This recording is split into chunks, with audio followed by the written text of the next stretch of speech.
दोस्तों नमस्कार। आज सदन में पांचवा दिन था और आज देश ये अनुमान लगाकर बैठा था कि जो ज्वलंत मुद्दे हैं नीट जैसे परीक्षा का, उस पर बहस होगा। शिक्षा मंत्री आएंगे, इस्तीफा देंगे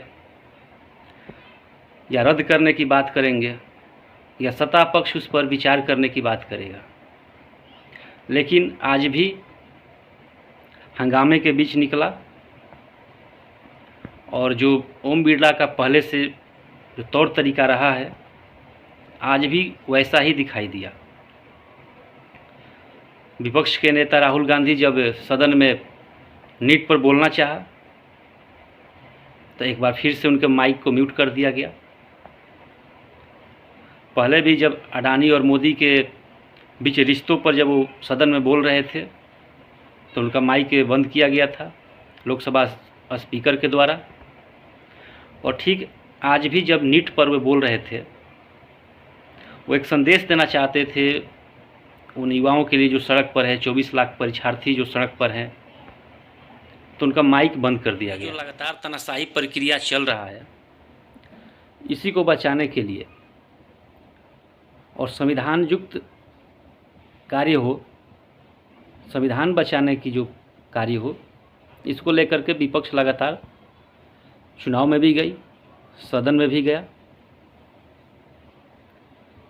जब विपक्षी नेता चाहे कि वो सदन में अपनी बात को रखे और उसके माइक को म्यूट कर दिया जाए, तो ये कहीं ना कहीं तानाशाही है, अलोकतांत्रिक है, गैर संवैधानिक है और ये आज भी लोकसभा में दिखाई दिया। केरल से एक सांसद आते हैं, शशि थरूर, कांग्रेस के सांसद हैं।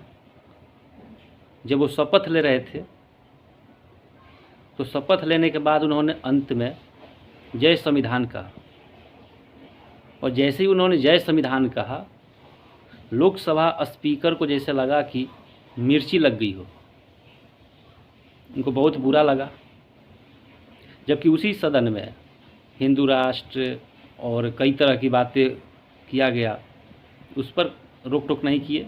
ठीक है, नहीं भी करना चाहिए, हिंदू राष्ट्र हो, जय राष्ट्र हो, जो भी कहना हो कहे, लेकिन जय संविधान असंवैधानिक तो है नहीं, असंसदीय भाषा तो नहीं है, फिर मिर्ची क्यों लगा। और जब उस पर कांग्रेस के ही हरियाणा से आने वाले दीपेंद्र हुड्डा, जो 5 बार के सांसद रह चुके हैं, जब उन्होंने कहा कि इस पर आपको आपत्ति नहीं होना चाहिए स्पीकर सर,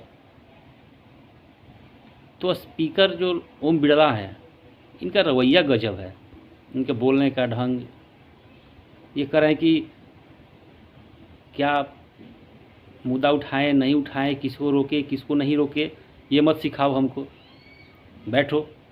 ऐसा लग रहा था कि कोई स्कूल का प्रिंसिपल है और जो सांसद बैठा हुआ नर्सरी का छात्र है।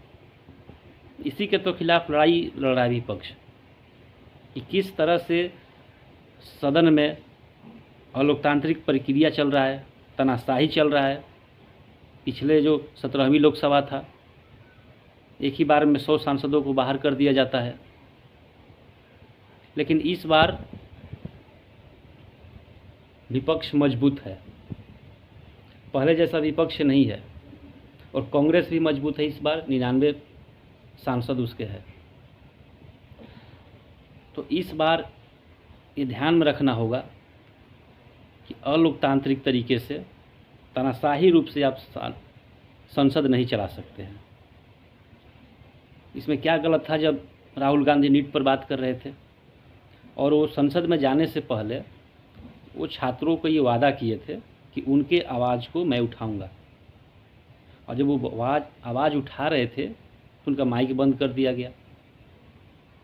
तो ये कहीं ना कहीं जो पुराने 10 सालों में इनका इतिहास रहा है, उसी को दोहराना चाहते हैं और आगे बढ़ाना चाहते हैं। लेकिन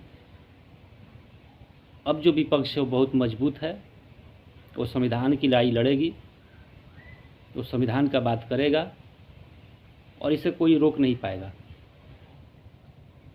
तो आज दिन भर के जो हलचलें थी, यही रहा मुख्य रूप से राहुल गांधी का माइक बंद कर देना, और वही राज्यसभा में भी हुआ।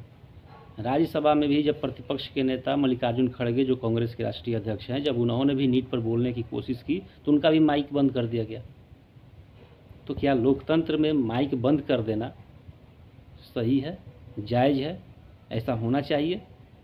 ये बहुत सारे सवाल हैं और ये इसी को लेकर के चुनाव में भी विपक्ष गया था, तो उसका फ़ायदा हुआ। सरकार नहीं बना पाए लेकिन अपनी सीटें बढ़ाई और उनकी सीटें कम कर दी जो 400 के नारा दे रहे थे, 400 पार का नारा दे रहे थे। और जब उनका सीट कम हुआ फिर भी ऐठा नहीं गया है, ना ओम बिरला का गया है, न सरकार का गया है। मोदी सरकार से एनडीए सरकार तो हो गया, लेकिन जो कार्य करने की शैली है वो आज भी उसी रूप में है और वैसा ही माइक मैं बंद नहीं करता हूं। पूर्व में भी आपको व्यवस्था दी थी, यहाँ कोई बटन नहीं होता। सर माइक तो दे दीजिए। मैं आपको पूर्व में बता चुका हूं कि आप विषय राष्ट्रपति भाषण में रखें। अभी आप